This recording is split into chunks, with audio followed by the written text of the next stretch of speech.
Okay, so let's start with our today's lecture. In today's lecture, we will discuss the commands order by, like, and then we will move on to constraints in MySQL. So first, we will discuss order by command. तो order by command use होती है results को sort करने के लिए. अब sort हम दो वेज से कर सकते हैं, या तो असेंडिंग सॉर्ट करेंगे या डिसेंडिंग सॉर्ट करेंगे. तो इसके लिए अगर मैं कमांड एक टेबल मैंने ऑलरेडी क्रिएट कर रखी है, तो उसकी एंट्रीज अगर देखें,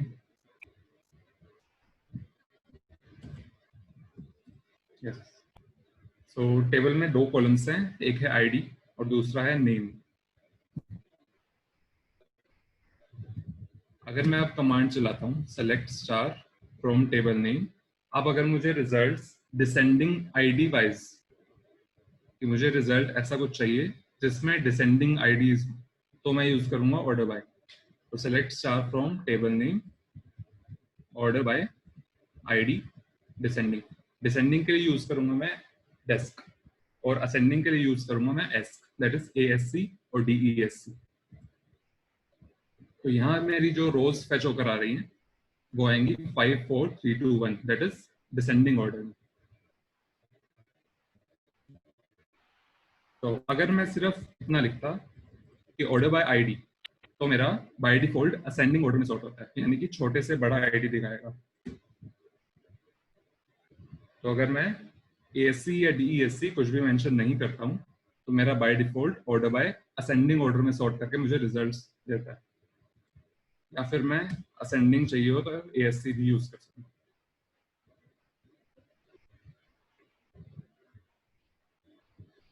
इसमें एक और चीज करते हैं, दैट से एक और रो है मेरी, insert into DB.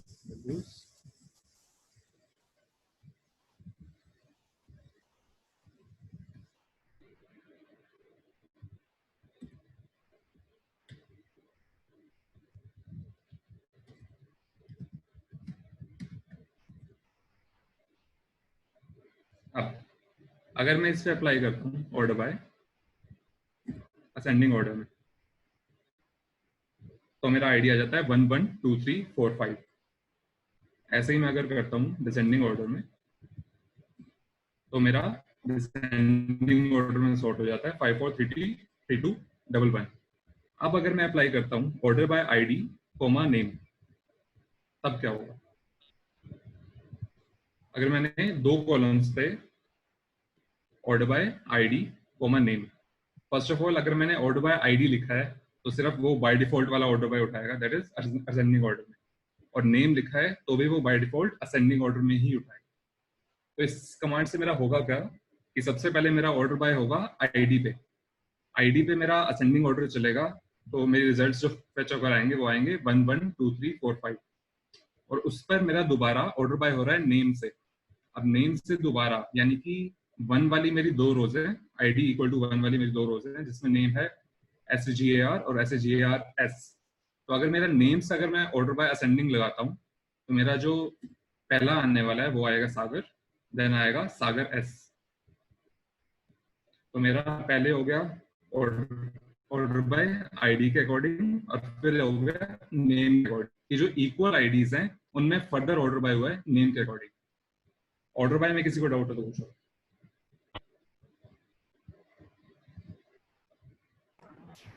Hello hello. Hello sir, अगर order by name comma ID करते हैं तो पहले नेम के अकॉर्डिंग ऑर्डर होता है, देन उसके बाद आईडी के अकॉर्डिंग. हाँ,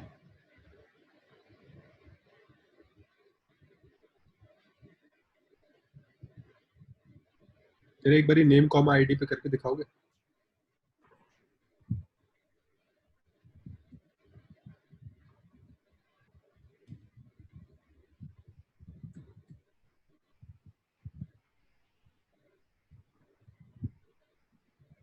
तो मेरा पहले ऑर्डर बाय हुआ है नेम के अकॉर्डिंग, और फिर उस पर आईडी का ऑर्डर होता है.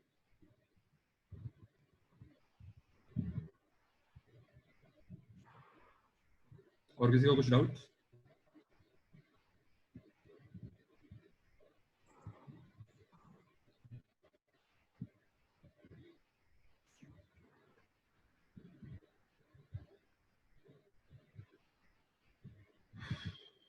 सो let's move on to like. अब लाइक हमारा एसक्यूएल में यूज होता है बेसिकली string matching के लिए. So it is also known as string matching operator. Like is used in a where clause to search for a specified pattern in a column. तो अगर जैसे मैं select star simple करता हूँ table पे, तो अगर मुझे नेम, मेरी जो डेटा टाइप है नेम की वो है स्ट्रिंग, तो अगर मुझे लाइक ऑपरेटर के थ्रू मैं करूंगा इसको, अगर मुझे सिर्फ वो रोज चाहिए जिसमें मेरी नेम की वैल्यू ए से स्टार्ट हो रही है, तो मैं यूज करूंगा select star from TB where name like. अगर मुझे ए से स्टार्ट होने वाली स्ट्रिंग्स चाहिए तो मैं यूज करूंगा ए और मोड. तो लाइक के साथ दो मेरे वाइल्ड कार्ड्स यूज होते हैं. दैट इज पहला है मेरा मोड और दूसरा होता है अंडरस्कोर. तो ये जो पहला दिख रहा है mode represents multiple characters including 0. इसका मतलब है कि अगर मैंने ए मोड यूज कर लिया तो मोड का मतलब है या तो मेरा 0 है यानी कि कुछ भी नहीं है तो भी आएगा, यानी कि अगर मेरा सिर्फ नेम ए होता तब भी मेरा वो रो फैच होकर आता. और मल्टीपल कैरेक्टर्स के लिए भी यूज होता है, यानी कि एक दो मल्टीपल कैरेक्टर्स भी अगर मुझे मैच कराने हैं तो मैच हो जाएंगे. और मेरा अंडरस्कोर सिर्फ सिंगल कैरेक्टर के लिए यूज होता है कि सिर्फ अगर मुझे चेक करना होता ए और उसके बाद कोई एक कैरेक्टर हो कोई भी, तो अंडरस्कोर मेरा सिर्फ एक कैरेक्टर के लिए यूज होता है और मोड मेरा यूज होता है मल्टीपल कैरेक्टर्स के लिए. तो अगर मैं यूज करूं कि मुझे रोज चाहिए जिसमें मेरा नेम ए से सिर्फ स्टार्ट हो रहा है, तो मैं यूज करूंगा ए मोड. इससे क्या होगा, जो रोज फैच होकर आ रही है अक्षय और अमन जिसमें दोनों ए से स्टार्ट हो रहे हैं. ऐसे अगर मेरी रिक्वायरमेंट थी कि ऐसी रोज चाहिए जिसमें नेम मेरा ए से एंड हो रहा है, तो मैं यूज कर लेता मॉड ए. दैट इज राजा में ए एंड में है तो वो रो फैच होकर आ रही है. ऐसे ही मेरी रिक्वायरमेंट है कि मुझे कोई सबस्ट्रिंग मैच करानी है कि कोई सबस्ट्रिंग अगर मेरी नेम वैल्यू में प्रेजेंट है तो वो रिकॉर्ड मेरा फैच होकर आए. तो उसके लिए मैं यूज कर सकता हूँ मॉड ईएस मोड. तो ईएस मेरा कहीं पर भी स्ट्रिंग में अगर प्रेजेंट है. अब मोड का मैंने बताया था मतलब कि मल्टीपल कैरेक्टर्स को मैच करता है.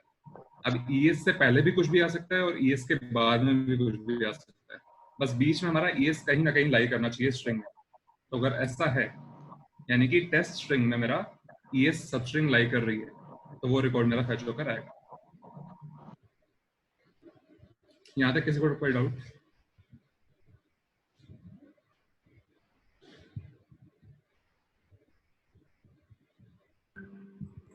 So basically, like operator is mostly used in strings, right? So strings में जहाँ पे भी आपको कभी ऐसा चाहिए होता है, मतलब जब भी आप अपनी कंपनी में काम करोगे या कहीं पे भी, तो उसमें तो ऐसा होता है कि आपको यूजर्स में से ऐसे यूजर्स निकालने हैं जिनका नेम ए से शुरू होता है या ए पे एंड होता है, या सपोज अक्षय नेम के कितने यूजर्स हैं आपके पास, तो उन सब चीज़ों में ये सब लाइक ऑपरेटर यूज होता है, राइट? तो मेन यूजेज इसकी ये है कि स्ट्रिंग पे या हमें सब स्ट्रिंग देखनी कि भाई हमारे पास इस नाम के कितने यूजर्स हैं, तो उन सब चीज़ों के लिए काम आता है लाइक. ये सब छोटी छोटी चीजें जो कि आपको पूछी जा सकती है अपार्ट फ्रॉम दिस क्वेरी कि भाई ठीक है आपने क्वेरी तो करके दिखा दी, बट हाँ इसकी मेन यूजेज कहाँ पे होती है. सो यू शुड नो कि रियल टाइम में या फिर रियल टाइम एनवायरनमेंट में कहाँ पे यूज है इसका, राइट? ठीक है सागर, you can continue.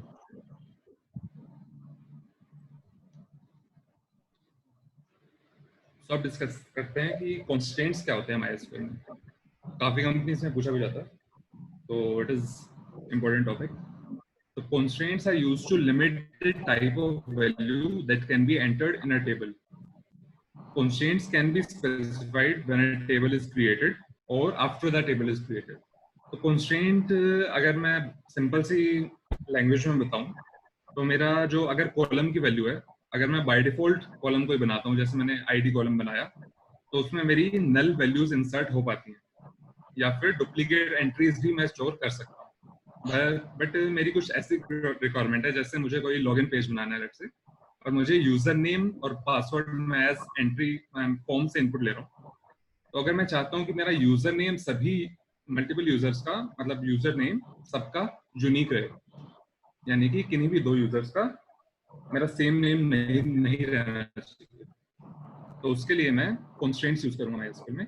That is, मुझे एक लिमिटेड वैल्यू चाहिए कि इस कॉलम में मेरा, जैसे यूजर नेम में, डुप्लीकेट एंट्री स्टोर नहीं होनी चाहिए या फिर नल वैल्यू स्टोर नहीं होनी चाहिए। तो ऐसी लिमिट अप्लाई करने के लिए हम यूज करते हैं कॉन्स्ट्रेंट्स। अब it can be specified when a table is created. या तो मैं इसको टेबल क्रिएट करते समय ही यूज कर लूंगा कॉन्स्ट्रेंट्स को, जब मैं क्रिएट टेबल यूज करूंगा तो मैं तभी स्पेसिफाई कर दूंगा कि मुझे कौन सा कॉन्स्ट्रेंट कौन से कॉलम पर चाहिए। या फिर मैं, अगर मेरी टेबल बन चुकी है और उसके बाद मुझे कॉन्स्ट्रेंट अप्लाई करना है, तो मैं यूज करूंगा ऑल्टर टेबल कमांड। तो फर्स्ट कॉन्स्ट्रेंट आता है हमारा नॉट नल। तो सबसे पहले डिस्कस करते हैं नल होता क्या है। नल एसक्यूएल में एक स्पेशल वैल्यू है जिसका मतलब है नथिंग, यानी कि कोई वैल्यू नहीं है। अब नल कोई भी एम्प्टी स्ट्रिंग नहीं है, और नल ना ही ब्लैंक है और ना ही एम्प्टी स्ट्रिंग है। नल का मतलब है nothing. It is a special value in MySQL that means nothing. तो मेरा पहला कॉन्स्ट्रेंट है नॉट नल। अगर मैं किसी कॉलम में चाहता हूं कि नल वैल्यू स्टोर ना हो पाए, तो मैं यूज करूंगा नॉट नल कॉन्स्ट्रेंट। तो मेरी टेबल जैसे ऑलरेडी बनी हुई है, अगर मैं टेबल बना रहा होता तो क्रिएट टेबल एम्प्लॉय आईडी को अगर मुझे ऐसा बनाना था कि उसमें नल वैल्यू स्टोर ना हो पाए, तो मैं उसकी डेटा टाइप लिखने के बाद स्पेसिफाई कर देता कि नॉट नल। इससे मेरा not null constraint employ ID पर अप्लाई हो जाता। एंड सेकंड कॉलम है नेम varchar 20। तो रिक्वायरमेंट के हिसाब से हम किसी भी कॉलम पर क्रिएट टेबल करते वक्त नॉट नल अप्लाई कर सकते हैं। अब दूसरी चीज, अगर मुझे ऑल्टर कमांड के थ्रू नॉट नल अप्लाई करना है, अगर मेरी जैसे इसमें भी टेबल क्रिएट हो चुकी है, अगर मुझे अब इस पर जैसे सिलेक्ट स्टार फ्रॉम, ठीक, मेरे दो कॉलम्स हैं आईडी और नेम। अगर मैं अभी के लिए दिखाऊं, अक्षित भाई इधर भी इसी चल रही, उधर भी इसी चल रही, पंखा चला ले। Mute your mics guys.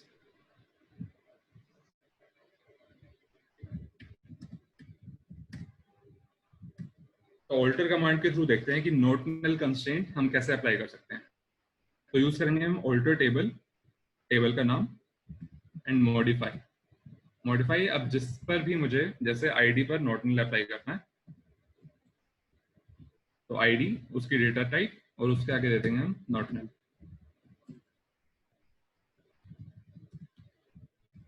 तो इसमें देख सकते हैं कि जो आईडी की वैल्यू है उसमें नल नो, दैट इज उसमें नल स्टोर नहीं हो सकता, जबकि नेम में यस है तो उसमें हम नल स्टोर करा सकते हैं।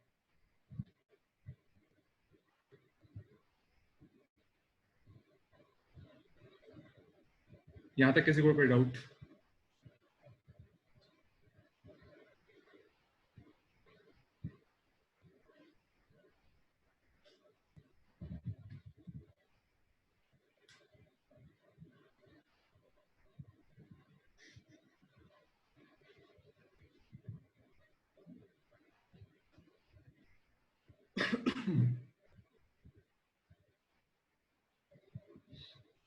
तो अब नोट नल में देखते हैं कि नल इंसर्ट हो पाता है या नहीं। तो मैं इंसर्ट कमांड चलाता हूँ, इंसर्ट इनटू टीबी वैल्यूज। तो नल में दो टाइप से इंसर्ट करवा सकता हूँ, या तो एक्सप्लिसिटली या इम्प्लिसिटली।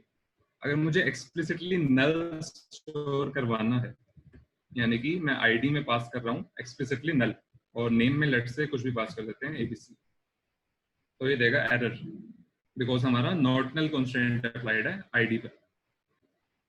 बट अगर मैं नल इम्प्लिसिटली इंसर्ट करवाऊं, यानी कि इम्प्लिसिटली मेरा कहने का मतलब है कि अगर मैं नल एज डिफॉल्ट पास करूं, यानी कि इंसर्ट करते वक्त मेरा सिर्फ टेबल में नेम के कॉलम में वैल्यू पास हो रही है, insert into table name values, और इसमें मैं पास कर देता हूं ABC। तो ये मेरा चल जाएगा। अगर मैं सिलेक्ट स्टार करके दिखाऊं तो अगर मैंने एक्सप्लिसिटली नल पास किया, यानी कि मैं नल वैल्यू खुद से पास कर रहा हूं, तो वो देगा error because not null applied है। अगर मैंने इम्प्लिसिटली, यानी कि अगर मैंने इम्प्लिसिटली आईडी कॉलम में कुछ भी पास नहीं करता, तो नल मेरा एज डिफॉल्ट वैल्यू उसमें स्टोर होता है। तो डिफॉल्ट एज स्टोर हो रहा है और नॉट नल भी अप्लाइड है आईडी पर। तो अगर मैंने सेलेक्ट स्टार किया तो नल तो आईडी में स्टोर नहीं होगा, बट उसकी जगह स्टोर होगा 0, यानी कि आखिरी रिकॉर्ड में जो मेरा है आईडी की वैल्यू स्टोर हो रही है 0 और नेम ABC।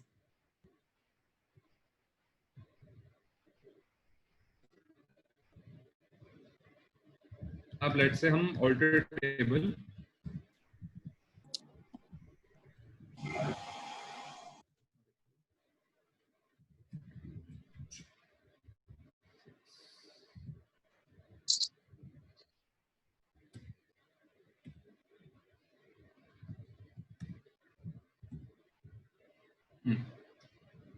ऑल्टर टेबल से मैंने अब क्या किया, मॉडिफाई आईडी इंट 6। इससे मेरा क्या होगा, जो नॉट नल अप्लाइड था नॉट नल हट जाएगा। तो आप देख सकते हैं अगर मैं डिस्क्राइब टेबल किया है तो आईडी कॉलम में मेरा नल शो हो रहा है यस, यानी कि नल वैल्यू स्टोर हो सकती है। तो अब अगर मैं इंसर्ट इनटू टीबी वैल्यूज, अब क्योंकि नल स्टोर हो सकता है तो मैं एक्सप्लिसिटली भी नल स्टोर करवा सकता हूँ।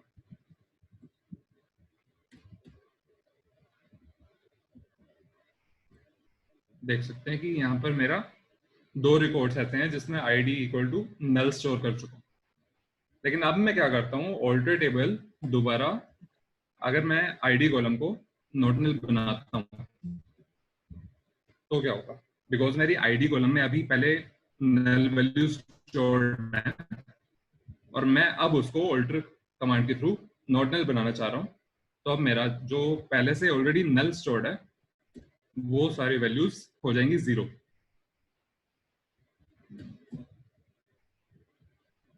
अगर मैं सिलेक्ट स्टार करके देखता हूँ तो जो मेरी 2 रिकॉर्ड्स नल के स्टोर थे उसमें मैं अब आईडी में स्टोर हो चुका है 0। यहाँ तक किसी को डाउट है तो पूछ सकते हो।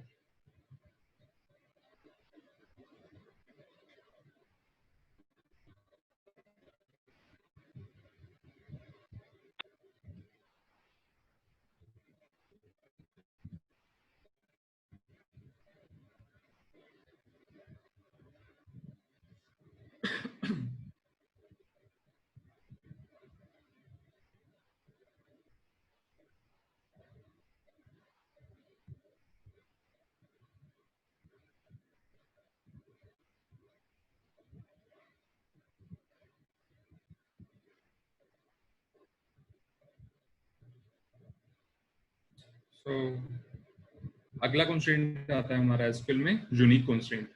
तो मैंने जैसे बताया था पहले मेरी कॉलम में डुप्लीकेट वैल्यूज स्टोर करना अलाउड होता है एसक्यूएल में। तो अगर उस पर मैं यूनिक कंस्ट्रेंट अप्लाई कर दूं तो उसमें अब सिर्फ यूनिक वैल्यूज ही स्टोर हो पाएंगी, यानी कि डुप्लीकेट एंट्रीज अलाउड नहीं है। तो unique constraint uniquely identifies each record in a database table. You can have many unique constraints पर टेबल। अब मैं कितने भी कॉलम्स को एसक्यूएल में यूनिक कंस्ट्रेंट अप्लाई कर सकता हूं उन पे। तो मैंने जैसे कि बताया था कि 2 वेज से होता है। तो क्रिएट टेबल के थ्रू अगर मुझे यूनिक अप्लाई करना है तो मेरा सेम रहेगा जैसे हमने नोट नल अप्लाई किया था, बस हम डेटा टाइप के बाद उसका कंस्ट्रेंट मेंशन कर देंगे एज यूनिक। या फिर सभी वैल्यूज हम स्टोर करके लास्ट में अगर यूनिक और ब्रैकेट में कौन से कॉलम को यूनिक बनाना है वो पास कर दें, तब भी हमारा यूनिक हमारा कंस्ट्रेंट अप्लाई हो जाता है।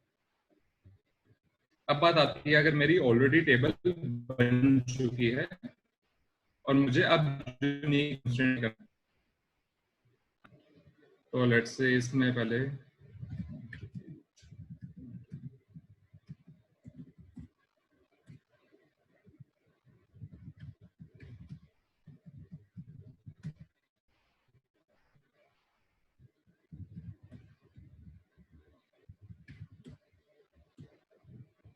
जैसे कि मेरा आईडी कॉलम और नेम है। अगर मुझे आईडी को बनाना है यूनिक तो मैं यूज करूंगा alter command, alter table, table name, modify ID, उसके डेटा टाइप, और यहां पर मैं अप्लाई कर दूंगा यूनिक। तो अगर मैं अब डिस्क्राइब करूं टेबल को,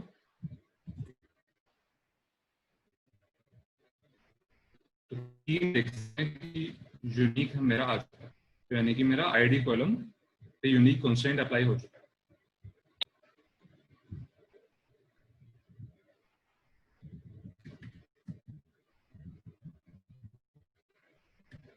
अब अगर मैं कुछ वैल्यू करके दिखाऊं टेबल में, तो insert into TB values 1 ABC. अब अगर मैंने आईडी की डुप्लीकेट वैल्यू इंसर्ट करना चाहा, तो तब आएगी मेरी error, because ID equal to 1।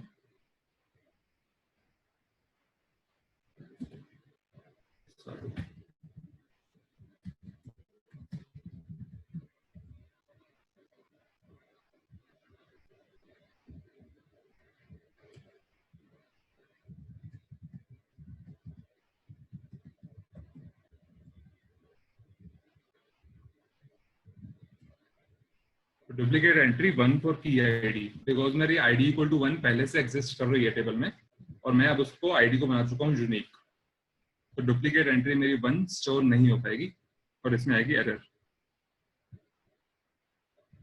यहां तक किसी को कोई डाउट?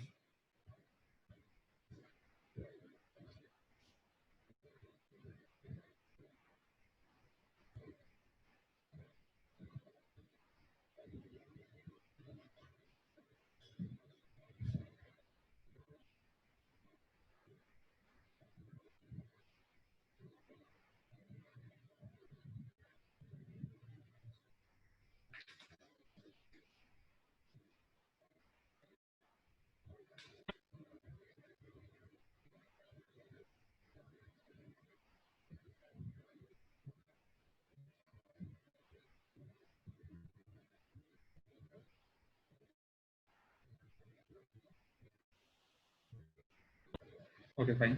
So next constraint हमारा आता है default. So default constraint is used to assign a default value to a column. This default value will be added to all new records if no other value is specified. तो जैसा कि हमने देखा है कि अगर मैं डिस्क्राइब टेबल करता हूँ, yes, तो मेरा बाय डिफॉल्ट नल स्टोर कर देता है। अगर मैं कोई वैल्यू पास नहीं करता किसी कॉलम में, तो मेरा बाय डिफॉल्ट स्टोर होता है नल। अगर मैं चाहता हूँ कि अगर मैं कोई भी वैल्यू आईडी में पास ना करूं और मेरी कुछ स्पेसिफिक वैल्यू स्टोर हो, नल के स्टोर होने की बजाय, जैसे आईडी इक्वल टू 0 स्टोर हो जाए, तो मैं अप्लाई करूंगा डिफॉल्ट कॉन्स्टेंट। फर्दर ये दो टाइप से अप्लाई होता है। अगर मैं क्रिएट टेबल करूं एम्प्लॉय आईडी, और नेम को अगर मुझे डिफॉल्ट रखना है एबीसी, कि अगर मैंने नेम में कुछ भी पास ना करूं तो मेरा स्टोर हो जाए एबीसी, तो मैं डिफॉल्ट, सेम वे है डिफॉल्ट एबीसी। और अगर मैं ऑल्टर कमांड के इसको थ्रू देखूं, तो ऑल्टर टेबल टीबी,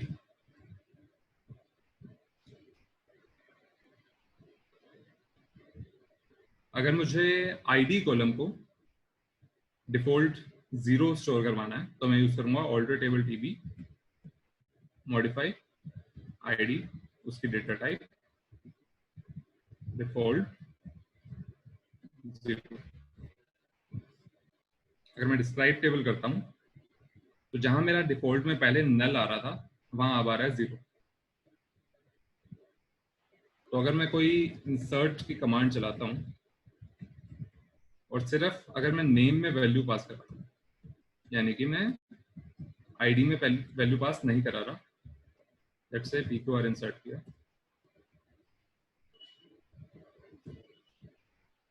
तो मेरा आईडी में बाय डिफॉल्ट 0 स्टोर हो चुका है।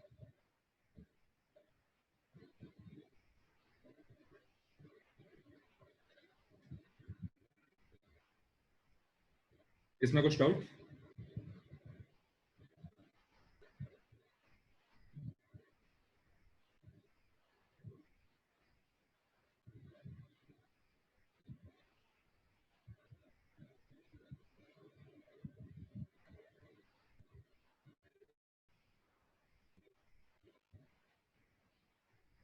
Okay, so next constraint जो आता है हमारा आता है check constraint. So check constraint is used to limit the value range that can be placed in a column. If you define check constraint on a column, it allows only certain values for this column. कि अगर मेरी कुछ ऐसी requirement है कि मेरी ID column में negative values store ना हो पाए, तो यानी कि अगर मुझे किसी रेंज में ही अलाउ करनी है वैल्यूज किसी कॉलम में, तो मैं यूज करूंगा चेक कंस्ट्रेंट.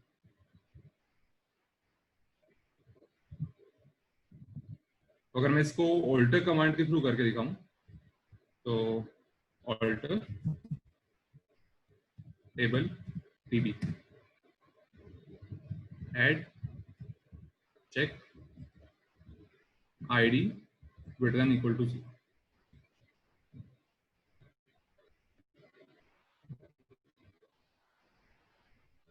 तो अगर मैं इसमें अब कोई नेगेटिव वैल्यू इंसर्ट करवाता हूँ, जैसे कि आईडी में अगर मैं कुछ negative value -1 that is pass करता हूँ, तो आएगी एरर. चेक कंस्ट्रेंट, उसका नाम दिस इज वायलेटेड, बिकॉज हमने आईडी पे सिर्फ वो वैल्यूज इंसर्ट करवाएं जो ग्रेटर देन इक्वल टू 0 है. मैं चाहता हूँ कि सारी 0 या उससे बड़ी वैल्यूज ही स्टोर हो पाए आईडी में, तो मैंने अप्लाई कर दिया इसमें चेक कंस्ट्रेंट. इससे क्या होगा कि मेरी नेगेटिव वैल्यूज आईडी में कभी भी इंसर्ट नहीं हो पाएंगी.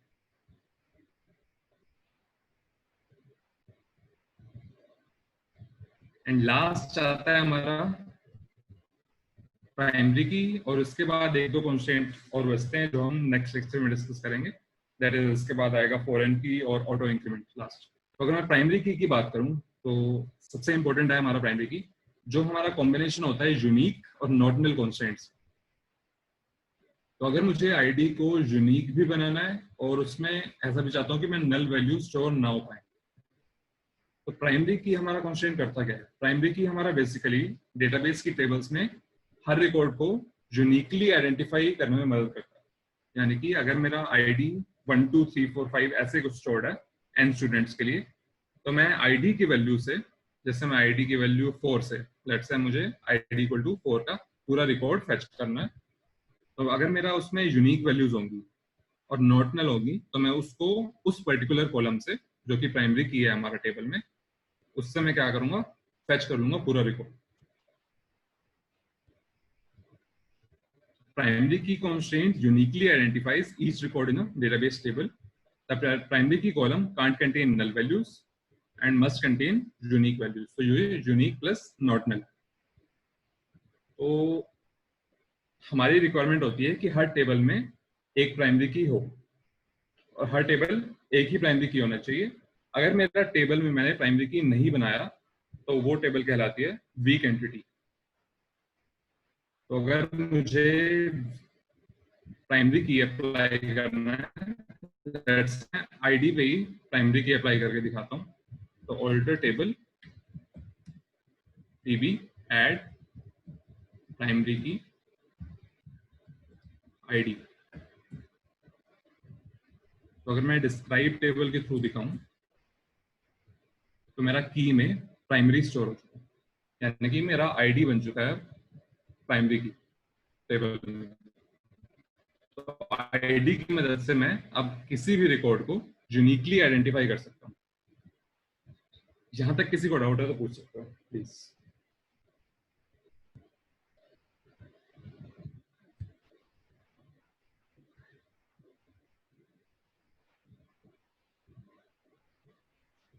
प्राइमरी की is very important concept, right? So basically her table में आईडी तो मोस्ट प्रोबेबली प्राइमरी की होती है, राइट? क्योंकि वो यूनिकली आइडेंटिफाई करती है, और ऑटो इंक्रीमेंट वगैरह वो हम नेक्स्ट टाइम पे बताएंगे. बट हाँ, apart from these lectures you should prepare yourself और स्टडी योरसेल्फ ऑल्सो. थोड़ा सा रिसर्च किया करो, सिर्फ इतना ही कंटेंट काफ़ी नहीं है. बट हाँ, गूगल वगैरह करके देख लिया करो, काफ़ी अच्छी अच्छी चीज़ें मिल जाएंगी उसमें फॉर एडिशनल नॉलेज, राइट? बाकी ये सब भी मैं वेबसाइट पे डाल दूंगा कंटेंट सारा, जो भी स्लाइड्स है. बट हाँ, प्राइमरी की ये सब जो इम्पोर्टेंट हैं थोड़े, तो उन्हें थोड़ा अच्छे से पढ़ लिया करो, क्योंकि इनके कंसेप्ट्स काफ़ी काम आते हैं आगे, राइट? तो अगर देखा जाए तो डेटा स्ट्रक्चर एल्गोरिथम्स ये आपके इंटरव्यू तक पूछे जाते हैं. उसके बाद जब आप काम करने लगते हो किसी ऑर्गेनाइजेशन में, तो इतना काम नहीं आते, राइट? तो बेसिकली काम सारा डेटाबेस ओरिएंटेड आता है, आर्किटेक्चर, डिज़ाइन और ये सब, जिसमें कि माई सिक्वल, पोस्टग्रेस सिक्वल और रेडशिफ्ट वगैरह बहुत ज़्यादा ज़रूरी होता है। बट हाँ, माई सिक्वल सबसे ज़्यादा कॉमनली यूज्ड है, तो हाँ इसे थोड़ा अच्छे से पढ़ते हैं, क्योंकि अगर आप अपना करियर लॉन्ग टर्म में इसी टेक फील्ड में बनाने का सोच रहे हो तो this is very important, right. बाकी अगर कुछ भी डाउट है आज के लेक्चर में तो पूछ सकते हो, अदरवाइज यू कैन लीव।